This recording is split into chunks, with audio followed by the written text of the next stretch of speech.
Судскиот процес за пожарот во кочанската дискотека Пулс продолжува на 26 јануари со искази на сведоци. Избирањето на нови членови на судскиот совет го одложи денешното рочиште.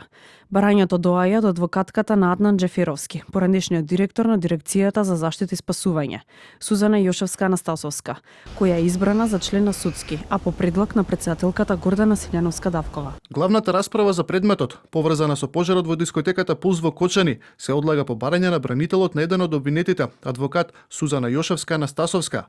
Барањето е од причина што бранителот е избрана за член на судскиот совет на РСМ, па заради исполнување на правото за ангажирање нов бранител и негово запознавање со предметот. Додека пак анкетната за Кочани, иако изгласана, пратеничките групи се уште не доставиле своји кандидати кои ќе учествуваат до комисијата за избор и именувања. Според собранискиот спикер Африм Гаше, како што веќе се изјасни, на потек се пратеничките групи. Претходно за ТВ24 пратеничката група на ВМРО ДПМН посочија дека ги чекаат заклучоците од анкетната со која претседавал Димитар Апасиев, за да не водат два процеси паралелно.